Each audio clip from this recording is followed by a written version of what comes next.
quando o Senhor porá um fim à injustiça no mundo. Primeira parte. Apocalipse capítulo 10. Comentário de Emaro Persona. A linguagem simbólica de Apocalipse nos ajuda a entender muitas coisas quando nós buscamos na palavra de Deus mesmo o significado dessas coisas.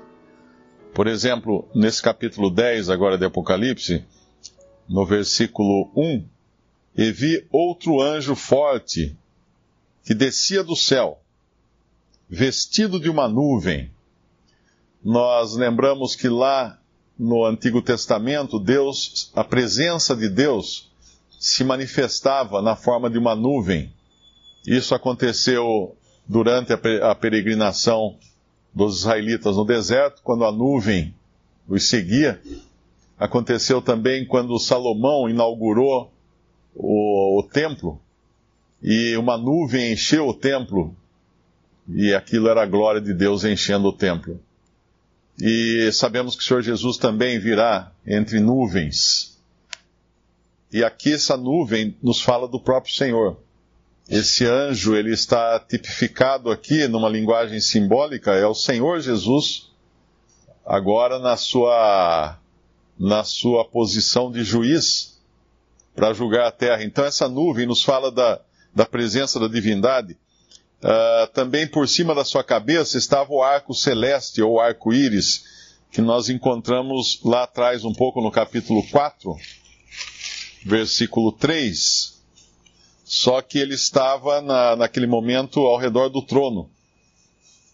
E o que estava sentado era na aparência semelhante à pedra jaspe sardônica, e o arco celeste estava ao redor do trono.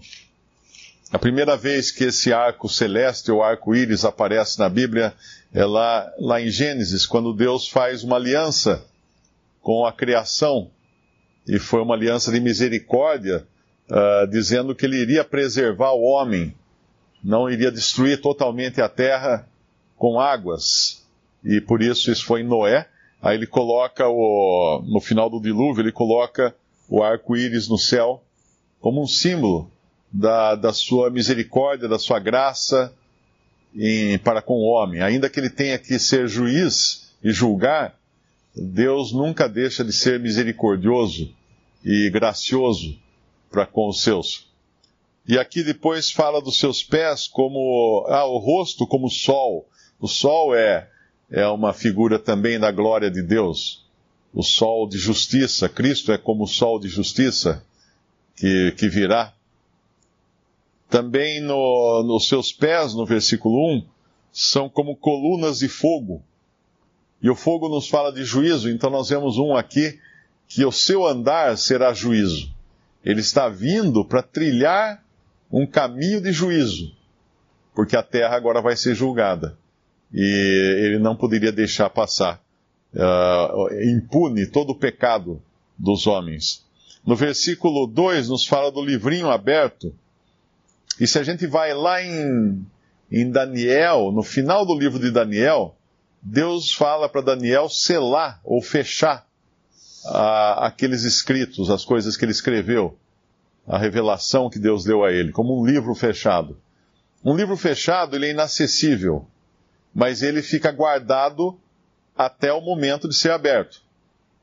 E assim é a profecia que nós encontramos, os profetas do Antigo Testamento, e a profecia de uma maneira geral, ela tem um momento para ela vir à tona, ou ser revelada, ou ser entendida.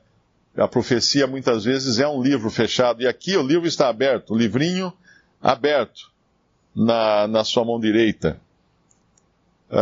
No mesmo versículo 2, nós vemos esse anjo, que é o próprio Senhor Jesus, pôs o seu pé direito sobre o mar e o esquerdo sobre a terra.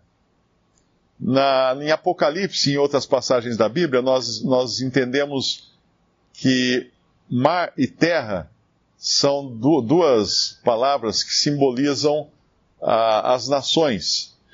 O mar, as nações em agitação, em convulsão. Nós vamos encontrar isso também quando tem uma besta que sobe do mar. As nações em convulsão, inquietas, são como o mar. E a terra são as nações firmemente estabelecidas, aquelas que não se movem tão facilmente. Mas aqui esse juízo, quando Cristo vier em juízo, ele vai ter os seus pés um pé sobre o mar e um pé sobre a terra, ou seja, não vai escapar ninguém disso. A abrangência desse juízo agora vai ser global. Embora em alguns momentos ele venha sobre a terra de Israel, em outros momentos ele venha sobre a Babilônia, a terra cristianizada do Ocidente, mas de uma forma geral, ele virá sobre todo o mundo, sobre todo o globo terrestre. O versículo 3 também nos dá uma indicação de que esse trecho esteja falando de Cristo. É bom entender que esse capítulo 10 e também a primeira parte do capítulo 11, eles são um parêntese entre a sexta e a sétima trombeta. A sexta trombeta começa no capítulo 9, versículo 13, até o final, e a sétima começa a partir do capítulo 11, versículo 15, quando é a sétima trombeta. Então, entre uma e outra, é dado aqui um parêntese para Deus explicar algumas coisas da sua profecia e ajudar também a entender o que virá depois. E nesse versículo 3, existe esse anjo forte, ele clama com grande voz, como quando brama o leão. Eu acho que não precisa também de muito esforço para entender quem é esse leão. A Bíblia nos fala do leão de Judá. Cristo é várias vezes apresentado como um leão, que é o rei dos animais, que é o rei da selva.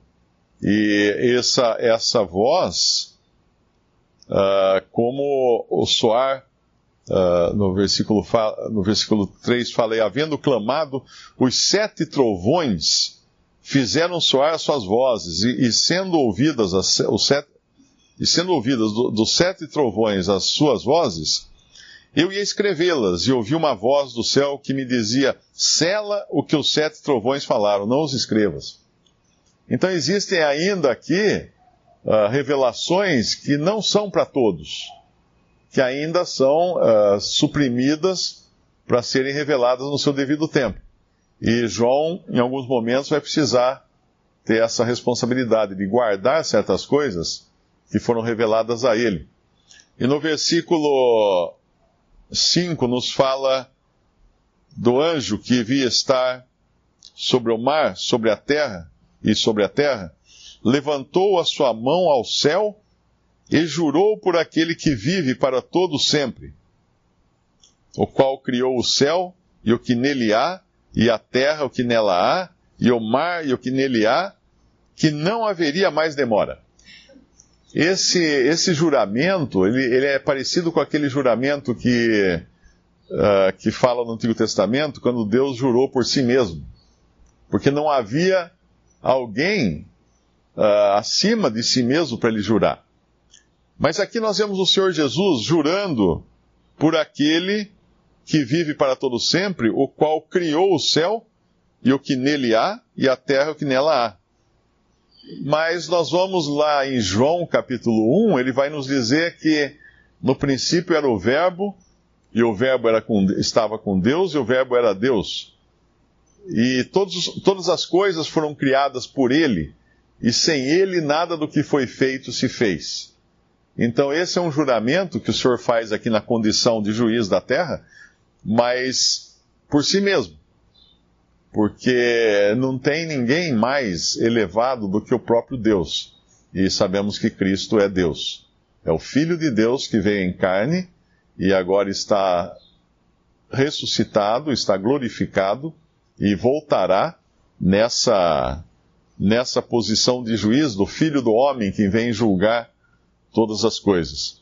No capítulo 8, nós vemos uma expressão, no final do capítulo 8 de Apocalipse, ai, ai, dos que habitam sobre a terra, por causa das outras vozes, das trombetas, dos 3 anjos que hão de ainda tocar. Eu creio que existem em Apocalipse 3 ais, porque no no capítulo 9, versículo 12 do capítulo 9, ele fala: passado é já um ai. Eis que depois disso vem 2 ais. O que são esses ais? São os sofrimentos que serão infligidos aos homens na terra. A gente, quando dói, a gente fala ai. É uma expressão de sofrimento.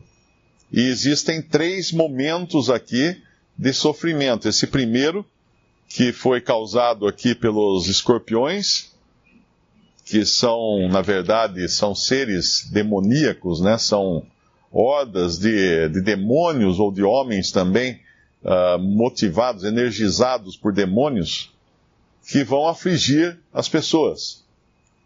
Depois tem no versículo 14 do capítulo 9, ele vai soltar agora os 4 anjos que estão presos junto ao grande rio Eufrates, e aí esses anjos, no versículo 15, vão matar a terça parte dos homens, e aí vem mais coisas acontecendo aqui. Os cavalos com sua boca, suas caudas. Então, mais um sofrimento que é infligido sobre os homens. Mas mesmo assim não se arrependem, como fala no final do versículo do capítulo 9. Os homens que não foram mortos, no versículo 20, por essas pragas, não se arrependeram das obras das suas mãos para não adorarem os demônios e os ídolos de ouro, de prata, e de bronze, de pedra e de madeira, que nem podem ver, nem ouvir, nem andar. Esse é o segundo ai. Visite Respondi.com.br. Visite também 3minutos.net.